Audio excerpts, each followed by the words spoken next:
ici Chloé Chartrand-Marcel de chez Arbo Plus. Aujourd'hui, nous allons rencontrer Nicolas Kolodenchuk, vice-président marketing et cofondateur de la compagnie Arbo Plus. Bonjour Nicolas, ça va bien? Salut Chloé, ça va bien, merci et toi? Oui, merci. J'aimerais ça que tu nous parles un petit peu de toi, de ton cheminement, que ce soit personnel ou professionnel. Avec plaisir. Écoute, moi je te dirais là, tu sais, ce qui me caractérise le plus, c'est probablement l'aspect entrepreneurial.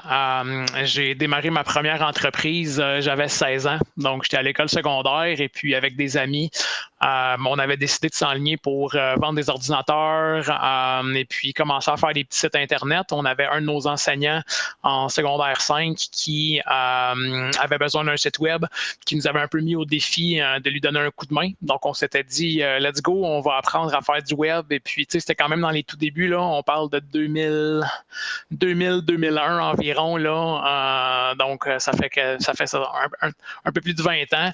Donc, c'est comme un peu ça qui a démarré le côté entrepreneurial pour moi avec mes amis. Et puis, par la suite, j'ai décidé d'aller étudier à Vanier College en Computer Science, donc tout le côté programmation web qui m'intéressait. Donc, pour faire un peu le pont avec le projet qu'on avait eu avec l'enseignant en secondaire 5. J'avais découvert un peu l'aspect du web, j'aimais ça, mais en jasant avec mes amis, je voyais qu'il y avait des lacunes, il y a des trucs que je voulais faire que je n'arrivais pas à faire parce que je n'avais pas la technique au niveau de la programmation web.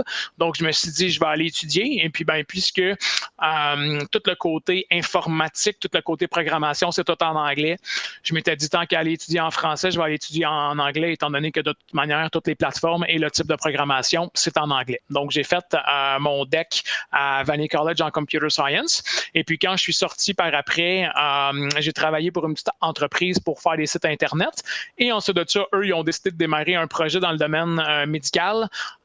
Donc, ils m'ont transféré dans un poste puisque j'étais la seule personne, justement, qui parlait en anglais. Fait que c'est le fun que, j'étais la seule personne sur les 4-5 personnes qui étaient là qui parlaient en anglais. Puis, on avait besoin de quelqu'un pour faire du développement d'affaires. Donc, ils m'ont dit, si tu veux, on va te donner le poste de développement d'affaires. Et puis, pendant un an, j'ai fait du gros développement. On a rencontré quasiment toutes les grosses compagnies pharmaceutiques à travers le Canada. Donc, tu sais, il y a beaucoup de développement qui a été fait et c'est vraiment ça qui m'a allumé encore plus, je dirais, sur le côté développement puis entreprise. Tu sais, j'avais développé mon entreprise au secondaire, mais tu sais, c'était quand même juste une petite affaire. Il n'y avait pas nécessairement de stratégie ou de fonctionnement. On était là, on était disponible, puis les amis ou la famille qui avait besoin d'ordinateurs et autres, on leur vendait du matériel, mais il n'y avait rien nécessairement de spécifique à propos d'une stratégie de croissance, une stratégie de développement. Donc, dans ce poste-là, c'est là que j'ai vraiment découvert que j'aimais le côté de développement, de créer une stratégie, d'amener quelque chose de plus loin. Et finalement, pour différentes raisons, l'entreprise avait besoin de financement. On n'a pas été capable d'obtenir le financement étant donné qu'on avait un gros logiciel qu'on devait développer. Et finalement, j'ai décidé de quitter en 2008. Et puis donc, en 2008, j'étais face maintenant un peu à la croisée des chemins. Donc, étant donné que j'avais déjà été dans le côté entrepreneurial, que je venais de faire du développement d'affaires et tout ça, j'avais la possibilité de me lancer en affaires ou sinon, l'autre option, c'était de recommencer à envoyer des CV et me retrouver une job. Donc, pendant 2 semaines, ce que j'ai fait, c'est que j'ai évalué les entreprises dans Laval à ce moment-là qui offraient des services de web. J'en ai identifié 2 pour lesquels je voulais travailler. J'ai envoyé 2 CV très spécifiquement à ces 2 entreprises-là. Puis je me suis dit, si j'ai pas de nouvelles, ensuite de ça, je vais regarder pour lancer mon entreprise. Et donc, comme de fait, 2 semaines plus tard, pas de nouvelles. Je me suis dit, c'est peut-être le temps de me lancer. Donc, en 2008, j'ai décidé de lancer une entreprise qui s'appelait OptiWeb Media. Donc, l'objectif, Opti pour optimisation web pour le côté Internet. Donc, je voulais optimiser les entreprises sur le web. Donc, c'était une alliance entre le côté stratégique et le côté web. Donc, qui faisait un peu référence à mes 2 backgrounds que j'avais eus. Et puis, ça a super bien fonctionné. J'ai aidé des centaines de clients à aller chercher de la clientèle sur le web, à se développer, etc. Et donc, dans le cadre de ces opérations-là, je suis devenu formateur pour la ville de Laval. Donc, il y avait un gros programme pour le lancement d'entreprises à Laval et j'étais un des formateurs. Donc, donc encore une fois sur le côté web et stratégie. Donc, j'ai formé probablement autour de 300-400 entrepreneurs à Laval entre 2008 et 2016 qui se lançaient en affaires. Et donc, tous ces entrepreneurs-là prenait mon cours sur le côté comment on développe son entreprise en ligne, comment est-ce qu'on utilise le web pour générer de la clientèle. Et donc, dans le même cadre, par après, la Ville de Laval m'a référé à la Ville de Mirabel, à la MRC de Thérèse de Blainville et ensuite de ça, à l'Ordre des comptables agréés du Québec. Donc, j'ai fait de la formation pour l'ensemble de toutes ces organisations-là, toujours dans un volet hyper spécifique, celui qui alliait le côté stratégique et web. Donc, comment utiliser le web pour développer sa clientèle, pour se faire connaître, etc. Et ensuite de ça, donc, dans le cadre de ma formation à la Ville de Laval, ben, j'ai été comme un peu intégré avec le concours québécois en entrepreneuriat, qui était donc ça c'est le terme qui a été jusqu'en 2015 ou 2016, et ensuite de ça c'est devenu le défi Ose entreprendre. Donc j'ai été jury pour le défi Ose entreprendre pour la région de Laval pendant à peu près 5 ans. Et donc j'ai fait dans ce cadre-là de l'accompagnement stratégique pour des nouveaux entrepreneurs. J'ai été très impliqué pour le démarrage de nouveaux projets avec des nouveaux entrepreneurs, à les former, à les accompagner, etc. Donc c'est un peu mon background depuis que j'ai démarré mon côté, si on peut dire, professionnel et ma formation. Parfait. Puis pourquoi avoir choisi de cofonder ArboPlus avec Michael? Puis c'est quoi ton rôle en tant que vice-président marketing? Bien, je me rappelle, c'était en 2012, autour du mois de août, septembre, on était sur le bord de la piscine chez ses parents en train de prendre une bière. Puis Michael me parlait, là, il travaillait chez Arboriculture de Beauce. Sa job principale, c'était l'élagage des lignes électriques, donc il faisait que de l'hydro. C'était quelque chose qui me partageait à ce moment-là, qu'il n'aimait pas beaucoup, étant donné que la job qu'il faisait, c'était pas d'entretenir l'arbre. La job qu'il faisait, c'était d'entretenir le réseau électrique. Donc, peu importe le type de coupe qu'il fallait qu'il fasse, peu importe le type de blessure, malheureusement, qu'il fallait qu'il fasse à l'arbre, ben, sa job à lui, c'était pas d'entretenir l'arbre nécessairement, c'était d'entretenir le réseau. Et donc, dans le cadre de ça, ben là, lui, il est en réflexion en se disant, est-ce que je veux continuer là-dedans? Est-ce que je devrais pas me lancer en affaires, peut-être m'acheter un petit pick-up avec une scie à chaîne, puis commencer à faire des travaux? Donc, Michael est en réflexion. Et puis moi, donc, avec le background que j'avais de formation, d'accompagnement stratégique, ben, je me suis dit, écoute, Mike, si ça t'intéresse de te lancer, ce que je vais faire, c'est que je vais te faire passer à travers le processus dans lequel on fait passer tous les nouveaux entrepreneurs à Laval. Michael habitait chez ses parents à ce moment-là à Laval. Donc, tout ce que j'ai fait, c'est que je l'ai pris, je l'ai mis en contact avec les partenaires que j'avais à la Ville de Laval pour le démarrage de projet. Et j'ai dit à Mike, commence à réfléchir, commence à regarder, commence à évaluer si c'est quelque chose que tu veux faire. La Ville de Laval va me proposer de prendre certains cours, certaines formations sur le développement entrepreneurial, sur l'évaluation de ton marché, de ton projet, etc. Passe à travers de ça, puis ensuite de ça, on verra si c'est quelque chose dans lequel tu veux continuer à aller. Donc, Michael a commencé ses cours et puis finalement, je pense qu'il a pogné la piqûre, il a vu le potentiel. Et donc, au départ, l'objectif de Michael, comme j'ai mentionné, c'était je m'achète un pick-up avec une petite scie à chaîne, on part, puis je vais faire ça un peu style jobber, je vais me trouver des clients, je vais faire du porte-à-porte et puis je vais aller dans les rues, je vais regarder s'il y a des arbres, je vais aller parler aux clients de ça. Et donc, moi, dans mon plan d'affaires en 2008, donc quand j'ai fait ma réflexion stratégique au démarrage de OptiWeb Media, dans mes objectifs, j'avais comme dans mes objectifs de 3 à 5 ans, j'avais comme objectif de démarrer une nouvelle entreprise à tous les 2 à 3 ans. Et là, donc, ça fitait dans le plan de ce que j'avais, sans nécessairement, encore une fois, y réfléchir. C'était un plan d'affaires que j'avais fait 4 ans au préalable. Et puis là, ben, je me retrouvais avec Michael sur le bord de la piscine, en train un peu de l'accompagner stratégiquement, de le faire réfléchir. Et puis, ben, de fil en aiguille, comme on dit dans pas mal tous les livres de développement personnel, ils disent que si on écrit nos objectifs, c'est comme si on les sort du domaine, si on peut dire spirituel, ou du domaine où ils n'existent pas, puis on les rentre en objets physiques. Donc, j'avais écrit mes objectifs et donc, sans nécessairement le savoir, il était toujours là dans mon arrière-pensée. Et donc, quand j'ai vu le potentiel que Michael avait, ben, je voulais aussi développer des projets avec des amis parce que le but, c'était pas juste de démarrer un nouveau projet, mais c'était de travailler avec les gens que je veux, de démarrer le type d'entreprise que je voulais. Et puis, quand Michael m'a partagé son idée, sa philosophie, la manière qu'il voulait faire les choses, je me suis dit, ça, c'est le type d'entrepreneur, c'est le type de personne avec lequel je veux avancer, avec lequel je veux développer. Et donc, Michael est passé par le CLD de Laval à ce moment-là, qui est maintenant Laval Développement économique. Donc, il a fait la formation et puis, une fois qu'il a terminé la formation, ben là, il m'a dit, écoute, je veux vraiment me lancer, c'est la direction que je veux prendre. Donc, entre le mois de janvier et le mois d'avril de 2013, on a travaillé sur tout le concept du marketing, sur le branding, le logo, les cartes d'affaires, le site Internet, le positionnement. On a travaillé sur l'ensemble de tout ce qui était nécessaire pour démarrer la business. Et 1er avril de 2013, on démarrait la business. Et la première journée qu'on démarrait, on commençait à avoir nos estimés et nos contrats signés. Donc, c'est la puissance et la force au niveau de l'analyse et de la planification. C'est qu'étant donné que c'était planifié, on avait planifié de démarrer une date, ben, à cette date-là, on a démarré et tout était prêt. Michael avait fait vraiment un gros travail derrière pour s'assurer qu'on était prêt à démarrer en 2013. Et c'est quoi ton rôle en tant que vice-président marketing? Tu sais, mon rôle a pris différentes formes. Là. Au départ, c'est sûr que je veux dire, il y avait moi et Michael, et puis on avait un ami à nous qui s'était joint à l'équipe, là, qui n'avait pas nécessairement de formation ou autre. Donc, Michael l'a formé un peu au fur et à mesure. Donc, à ce moment-là, ben moi, j'avais comme tous les rôles de l'entreprise.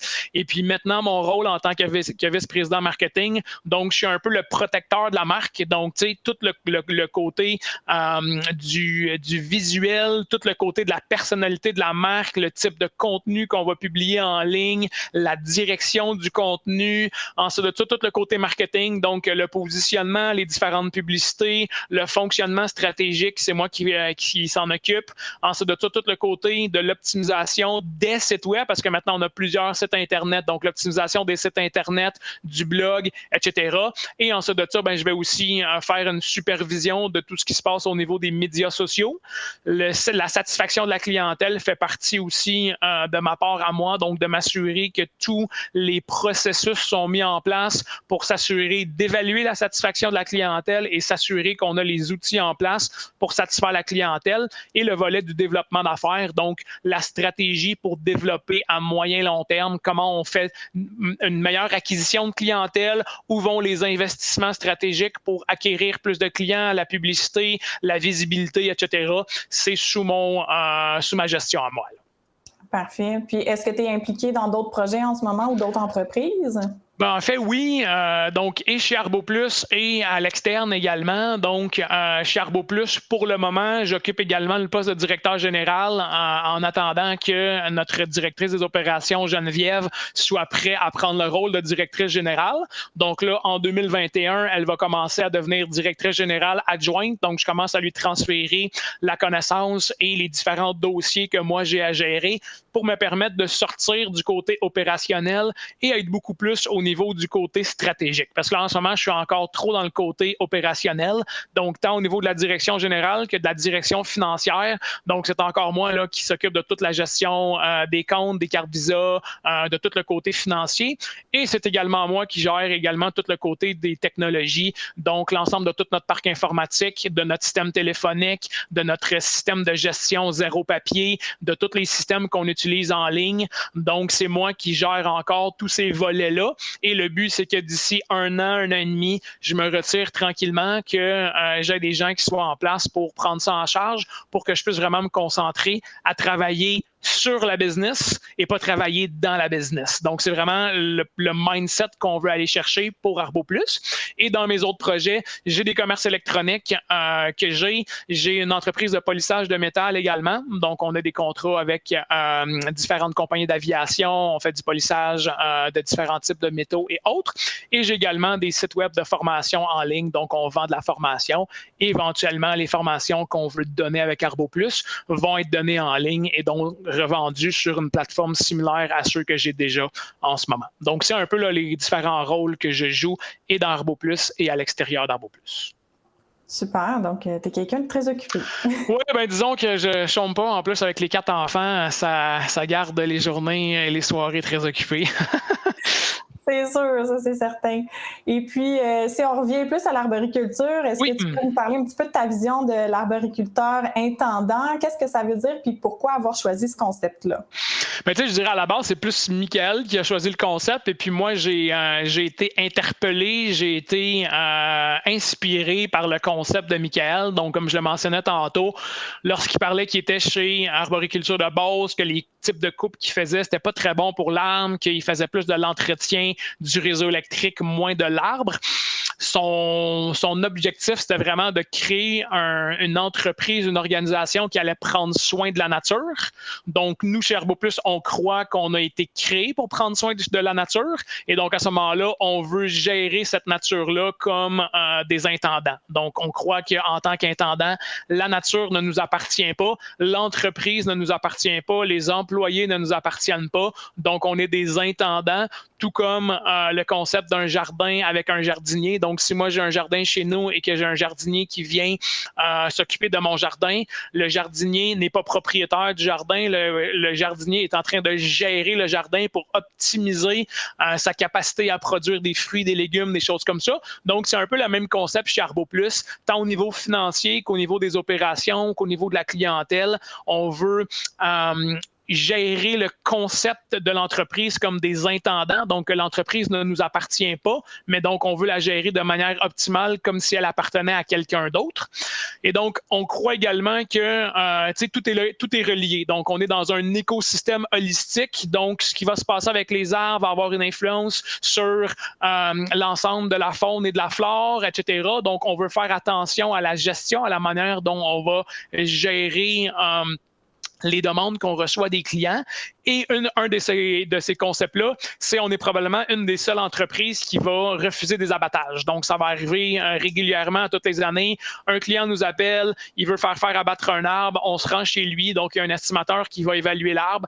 Il arrive sur place, l'arbre est en santé, il ne cause pas de problème à aucune structure, l'arbre il est sécuritaire, donc on va proposer à la place un élagage. Si le client a encore une problématique au niveau de la sécurité ou il n'est pas certain à 100%, on peut proposer un aubanage. Donc, on va attacher les branches ensemble qui pourraient être problématiques. Mais donc, si le client veut absolument abattre l'arbre et que nous, on croit que l'arbre est sain, que l'arbre est sécuritaire, automatiquement, ce qu'on va faire, c'est qu'on va dire, écoutez, malheureusement, c'est un service qu'on ne peut pas vous offrir, donc on va refuser l'abattage. Donc, ça, pour nous, ça fait partie de la marque, ça fait partie du brand. Donc, tu sais, la mission d'Arbo Plus qu'on s'est donnée, c'est de prendre soin de la forêt urbaine et de l'harmoniser avec son environnement, un arbre à la fois. Donc, prendre soin de la forêt urbaine, ça veut dire quoi? Donc, ça veut dire de s'assurer que la forêt urbaine, elle est optimisée, que la nature fonctionne bien, qu'il n'y a pas de mauvaises pratiques qui sont faites sur les arbres. Et donc, ultimement, si on prend la réalité de l'arbre ne devrait pas être touché. Donc, en forêt, l'arbre n'est pas touché, l'arbre n'a pas besoin d'être élagué. Donc, malheureusement, dans un concept urbain, on doit toucher à l'arbre et c'est pour cette raison-là que dans notre mission, on a le volet de l'harmoniser avec son environnement parce que l'objectif de nos différents services d'émondage, d'élagage et autres va être vraiment d'harmoniser l'arbre avec l'environnement, mais toujours en gardant donc la première partie qui est de prendre soin. Donc, en premier lieu, on prend soin et ensuite de ça, puisque l'on doit l'harmoniser avec son environnement dans un contexte urbain, bien, on va devoir le faire. Donc, pour nous, le concept de l'intendance est toujours, donc on va gérer de la façon que ça ne nous appartient pas. Donc, on a des comptes à rendre à la ville, à la municipalité. Donc, on veut s'assurer que c'est les meilleurs services qui sont offerts et à l'arbre et aux citoyens et qui vont rendre également la nature de plus en plus belle et de plus en plus magnifique avec le temps. Et donc, c'est pas en coupant des arbres nécessairement que c'est ça qui va arriver. Donc, on essaie toujours de jumeler les deux ensemble, donc le concept de prendre soin et de l'harmonie avec l'environnement. Parfait, merci. Et puis, est-ce que tu peux nous expliquer un petit peu c'est quoi la dynamique chez Arbo Plus puis la structure à l'interne? Oui, ben tu sais, en fait, au départ, un peu le concept administratif, tout le monde faisait d'un peu tout. Et puis l'année dernière, on s'est penché sur les différents départements, les différents rôles. Et ce qu'on a identifié, c'est en fait, il y aurait 3 départements principaux chez Arbo Plus. Donc le département de service à la clientèle, le département d'estimation et le département de répartition. Donc ça, c'est plus au niveau administratif. Et ensuite de ça, on va avoir nos équipes de travaux. Donc le client fait une demande chez Arbo Plus pour un service.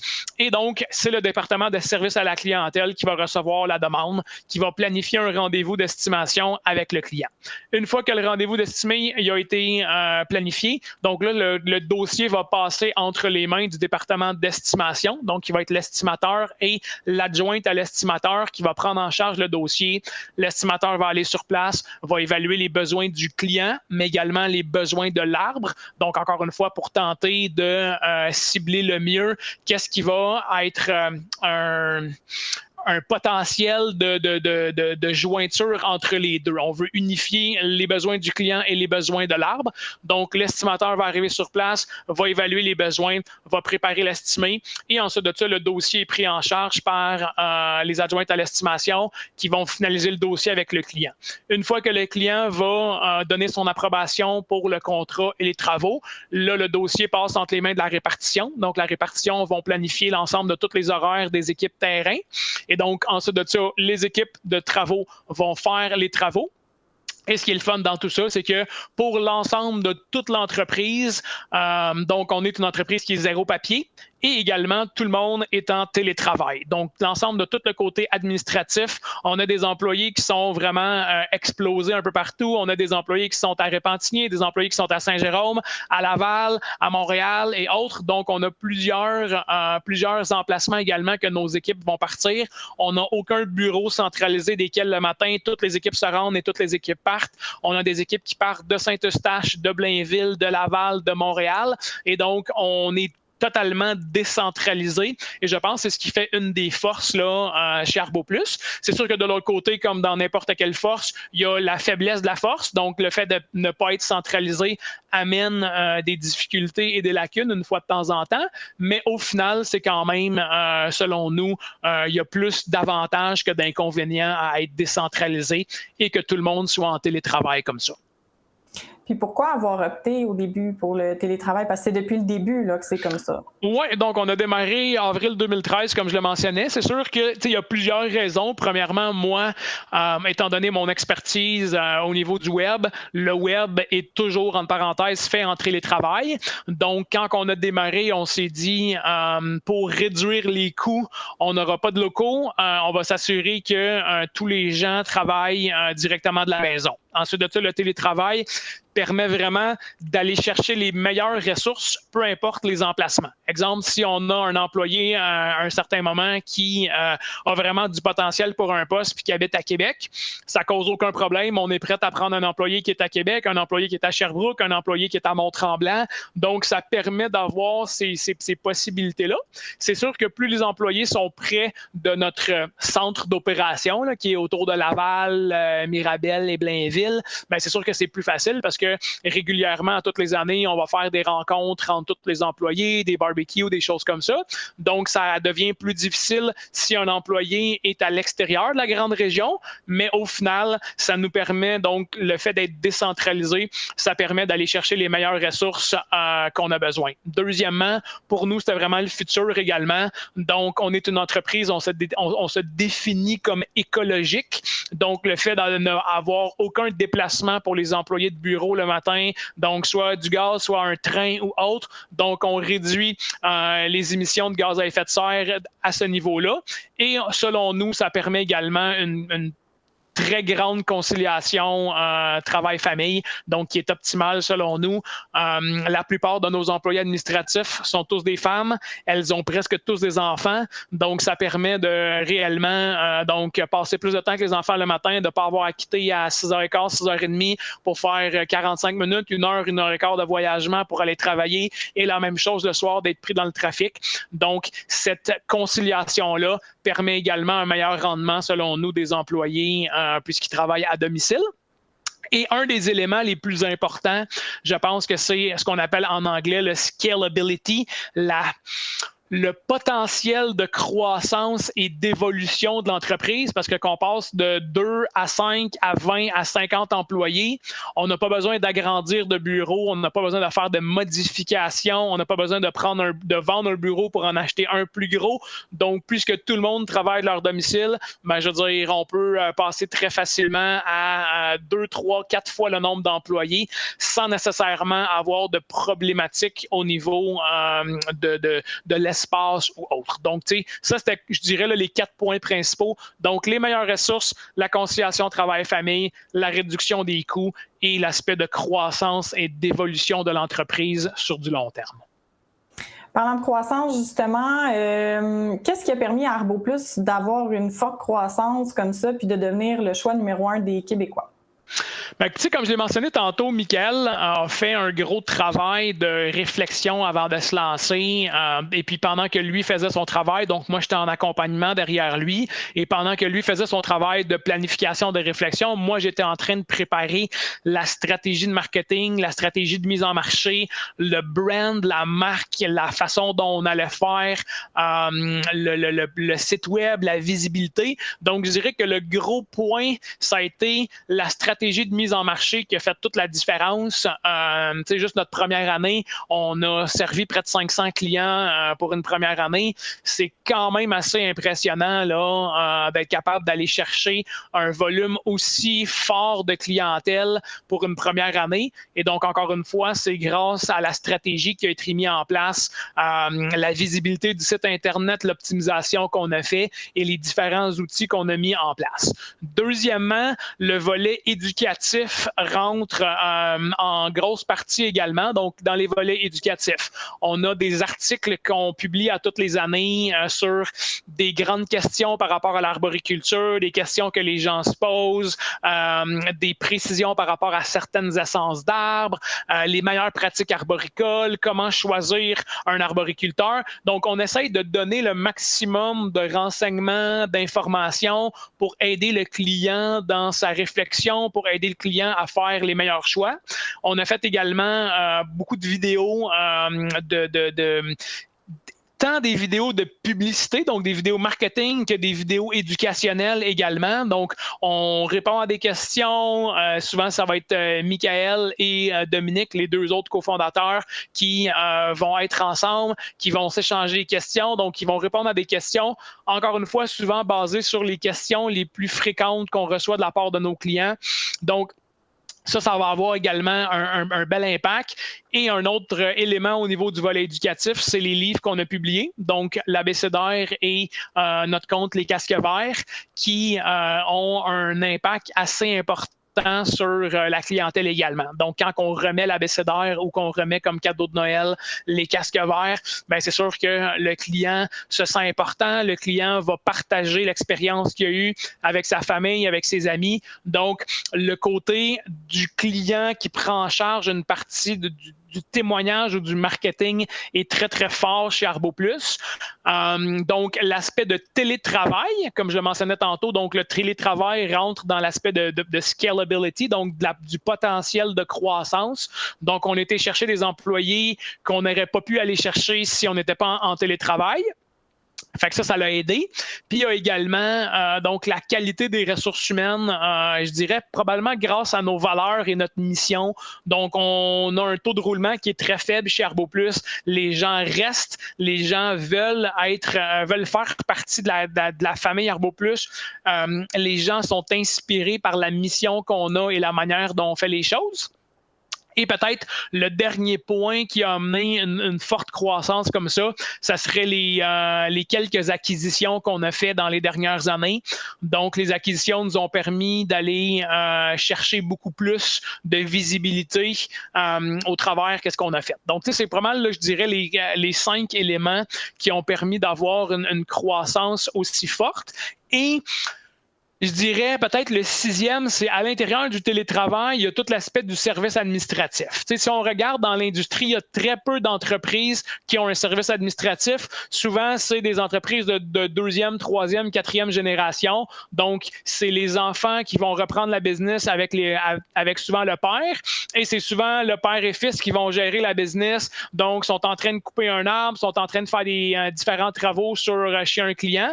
Et là, pendant qu'ils sont en train de faire les travaux, le téléphone va sonner, donc ils vont répondre « Oui, écoutez, je suis occupé en ce moment, je vous rappelle plus tard. » Donc, ça va arriver qu'ils vont oublier de rappeler ou que simplement, ça ne donnera pas la qualité de service que le client s'attend d'avoir d'un professionnel en arboriculture.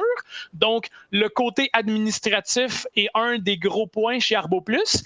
Et donc, dans l'organisation administrative, on a un rappel annuel à nos clients qu'on fait également. Donc, on récupère également beaucoup de clients qui reviennent d'année en année chez ArboPlus. Donc, c'est sûr que ça rentre aussi là, dans les aspects de la croissance. Parfait. Puis, tu parlais d'acquisition. Oui. Au fil des dernières années, il y a eu quand même quelques acquisitions. Oui. Pourquoi avoir procédé à ces acquisitions-là? Puis, est-ce qu'il y en a d'autres qui sont prévues? Oui, il y en a d'autres qui sont prévus. Donc, on est toujours actif dans la recherche de nouvelles acquisitions. On est en discussion avec quelques entreprises en ce moment. Est-ce que ça va se conclure ou non? On ne le sait pas nécessairement. Mais c'est sûr que oui, on est toujours actif dans ces nouvelles acquisitions. Le pourquoi? Donc, dans la stratégie de mise en marché, donc, il y a une stratégie de croissance. Donc, la stratégie d'acquisition, je te dirais, elle va bien rencontrer nos objectifs de croissance, tant au niveau de volume de clientèle qu'au niveau des ressources humaines. Donc, il y a certaines des acquisitions qu'on a faites que c'était juste de l'équipement puis des bases de clients. Il y en a d'autres qu'on a fait qui provenaient avec des ressources humaines et des gens qui se sont joints à l'équipe. On a quelques personnes qui ont joint suite à l'acquisition de Novafor. Et puis, ces gens-là étaient une des raisons principales pour l'acquisition pour nous. Et également, donc, l'atteinte de nouvelles connaissances ou de nouveaux marchés qu'on est peut-être moins habitué. Donc, ArboPlus, quand on a démarré en 2013 jusqu'en 2018, on n'avait jamais vraiment touché au côté municipal. On était très, très, très spécifique sur le côté résidentiel. Donc, des résidences privées, ça reste et ça va toujours rester le cœur d'ArboPlus. On a monté la structure de l'entreprise, on a monté le département administratif pour être en mesure de prendre un volume extrêmement grand de nouveaux clients, d'estimer. Et donc, on est capable de gérer un très grand volume de résidentiel. Et donc, il y a certaines des acquisitions qu'on a faites que c'était des acquisitions pour entrer dans le domaine municipal. Donc, pour déjà avoir un contact dans le municipal, pour déjà acquérir des contrats municipaux, pour acquérir cette connaissance et cette compréhension-là de comment est-ce qu'on peut aller chercher plus de contrats municipaux, etc. Donc, tu sais, ça va dépendre des acquisitions. Mais donc, il y a plusieurs raisons pour lesquelles on a fait les acquisitions et pour lesquelles on regarde encore pour faire d'autres acquisitions en ce moment. Donc, mais je te dirais, c'est vraiment une belle stratégie de croissance, je dirais là. Parfait. Et puis, si on revient au côté plus éducatif, je sais que tu en as parlé un petit peu tantôt, mais ça représente quoi pour toi? C'est quoi qu'est-ce qui est important de cet apport-là, le côté éducatif dans l'entreprise?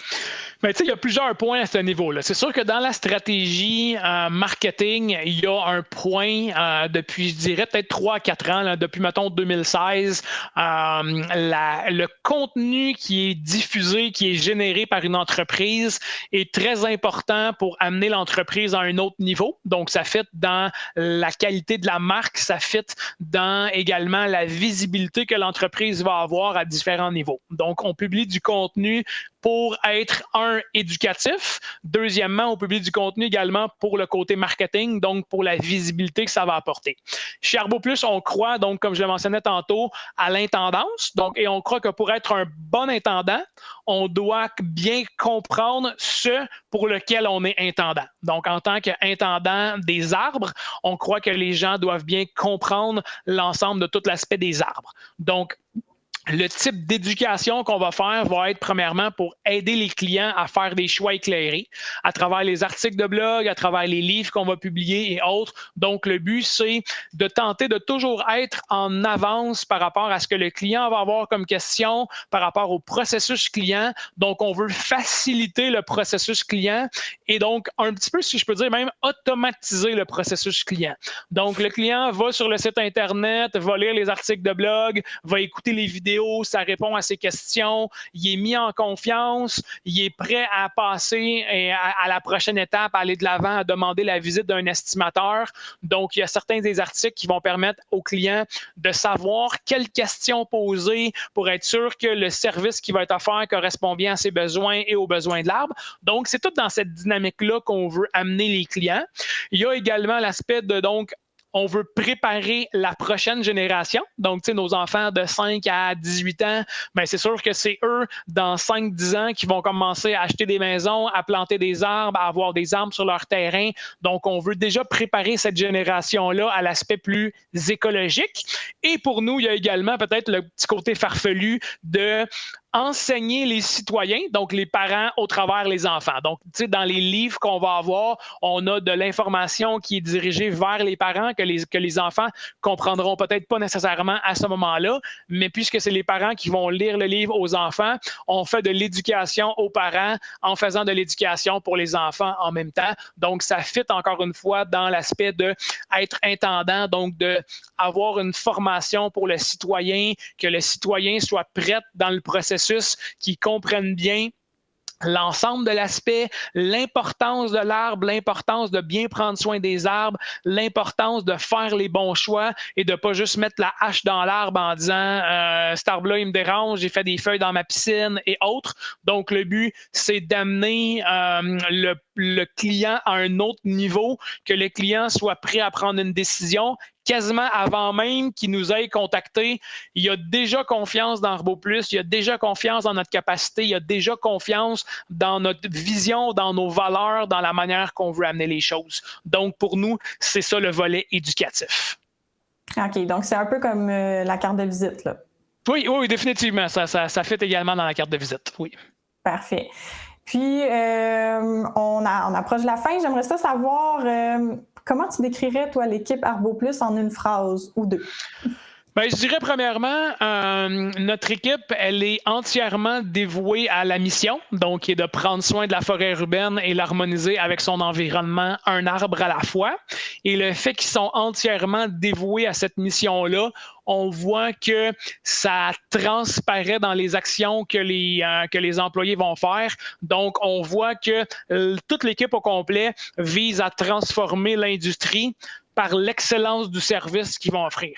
Donc, il n'y a pas un employé chez Arbo Plus qui fait les choses à la moitié. Il n'y a pas un employé chez Arbo Plus qui va pas donner son 110%. L'entreprise donne beaucoup à ses ressources humaines. L'employé donne beaucoup à son capital humain. L'employé redonne beaucoup annuellement à l'ensemble de tous les gens qui font partie de l'organisation. Et donc, on voit qu'il y a vraiment un lien affectif entre nos employés et l'entreprise. Et donc, pour nous, ce qui est le fun, c'est que ce lien affectif-là vient aussi être déversé sur le client. Donc, l'employé a le goût de prendre soin du client. L'employé a le goût d'offrir le meilleur de son service. L'employé veut aller plus loin, l'employé veut faire le 1000 de plus et pour nous, c'est ce qui fait la grosse différence. Puis, ce serait quoi, justement, là, grâce à cette value-là, le taux de satisfaction de la clientèle? Vous en parlez un petit peu. Ben, tu sais, je te dirais, c'est divisé un peu en deux. On a un peu, si je peux dire, deux types de clientèle. On a la clientèle qui est, si je peux dire, qui a une bonne connaissance, une bonne compréhension du côté de l'écologie, des arbres, qui veut préserver la nature, qui veut faire attention, qui comprend que, exemple, un élagage, en fait, c'est un mal nécessaire, que l'élagage, c'est moins on en fait, mieux c'est. Moins on coupe de branches, mieux c'est. Moins on coupe de branches, mais qui sont plus sélectives, plus le service vaut cher. Pourquoi? Parce que l'arboriculteur doit prendre son temps pour bien évaluer la structure de l'arbre, de bien sélectionner les branches. C'est pas juste une coupe, deux coupes, trois coupes, quatre coupes, et on coupe toutes les branches qui sont à tel niveau ou qui sont dans une direction. Donc, il y a une coupe sélective à faire. Il y a un travail professionnel de quelqu'un qui est certifié, qui est diplômé, qui va réfléchir à comment on va optimiser la qualité et la santé de l'arbre. Ben, de ces clients-là qui comprennent bien ces aspects-là, je te dirais, on oscille très près du 100%. Et quand, par exemple, mettons, ça va arriver, il va y avoir un bris ou quelque chose comme ça, ben, étant donné qu'on a un service administratif et que notre service à la clientèle prend en main le dossier, c'est très rare que suite à la réparation ou suite au fait qu'on va avoir pris le dossier en charge, qu'on n'a pas un client qui dit « Wow, genre, j'ai été déçu sur le moment étant donné que la branche, elle a cassé un bout de bardeau de mon cabanon ou quelque chose comme ça. » Mais ensuite de ça, donc, c'est pris en charge, c'est réparé rapidement, il n'y a rien qui est laissé de côté. Et là, on a une satisfaction qui est encore plus que le 100% parce que là, le client sait que la prochaine fois qu'il nous rappelle, il est entièrement en confiance parce qu'il sait que peu importe ce qui va arriver, parce qu'encore une fois, les travaux qu'on fait comportent toujours des risques. Même les meilleurs de l'industrie vont parfois malheureusement faire des manœuvres où l'arbre est un être vivant. Et puis, oui, c'est une science qui va nous dire, OK, si on coupe la branche dans tel angle et autre, elle est supposée de tomber de cette façon-là, mais il va arriver que c'est pas ça qui va se passer. Donc, c'est sûr qu'il va y en avoir des petits bris. Et donc, dans les réparations de ces bris-là, c'est là que vraiment ArboPlus va, si je peux dire, va faire une grosse différence, va vraiment briller parce qu'on va être capable de prendre le dossier en charge rapidement. Donc, ça, c'est pour les clients qui ont cette bonne compréhension-là de l'aspect de l'écologie.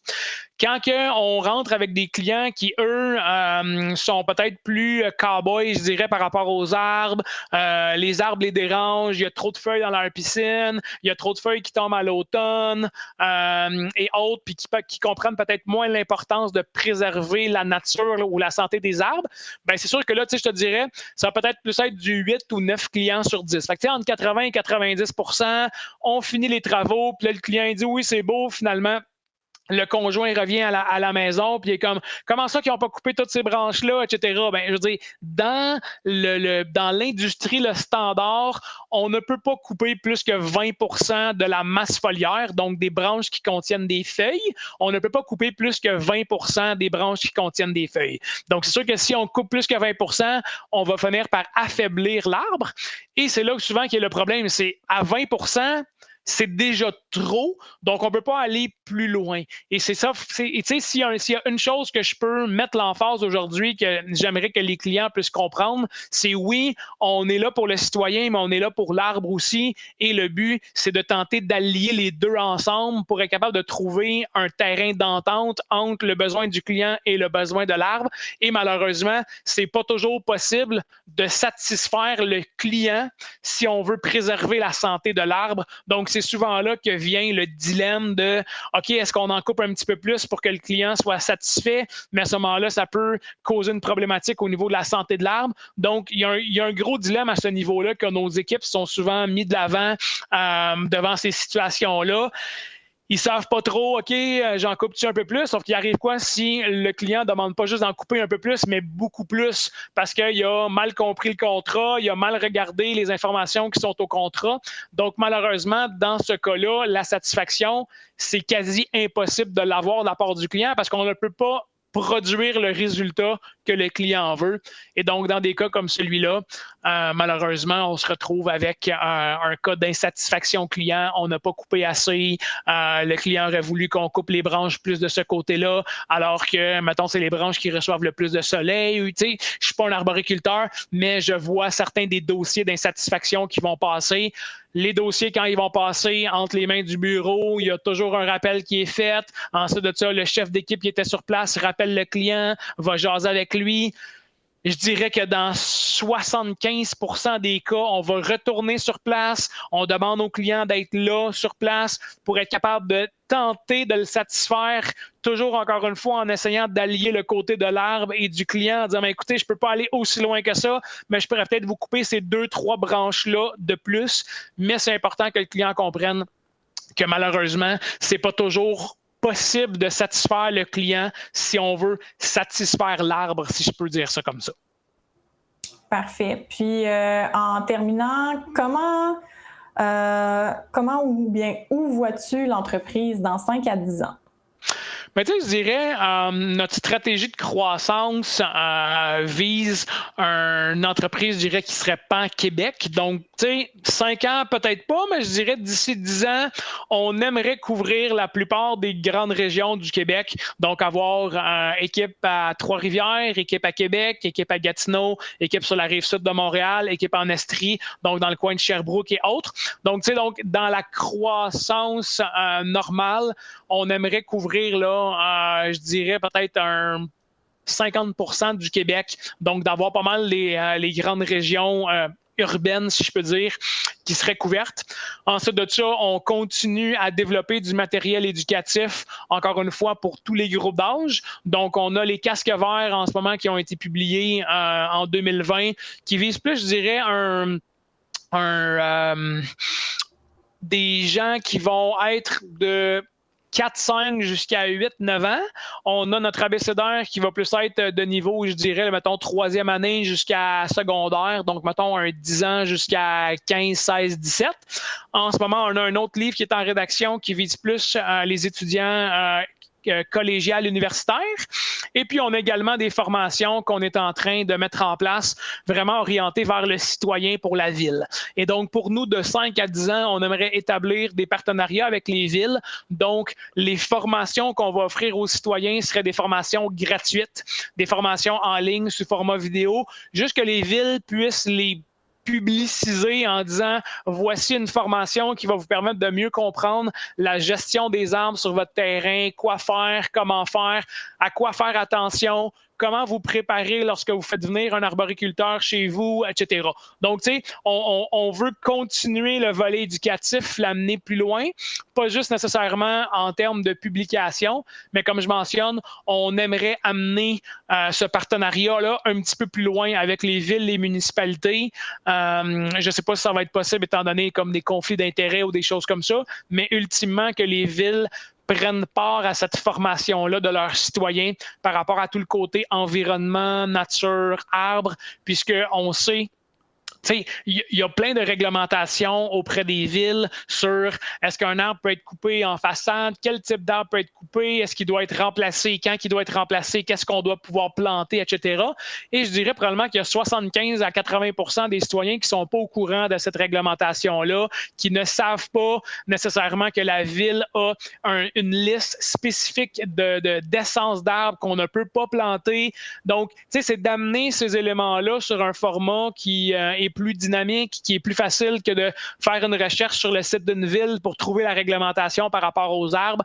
Donc, on veut continuer dans ce volet éducatif-là et, comme je dis, donc prendre part à l'éducation des citoyens, des jeunes et, comme je le mentionne, donc de graviter de plus en plus vers des niveaux qui sont un peu plus élevés là, au niveau collégial, universitaire, puis amener, encore une fois, la prochaine génération à comprendre ce côté d'intendance-là qu'on veut amener, donc l'intendance par rapport à l'arbre, par rapport à la nature et par rapport à tout en général. Donc, on veut qu'Arbo Plus puisse briller à travers tout le Québec.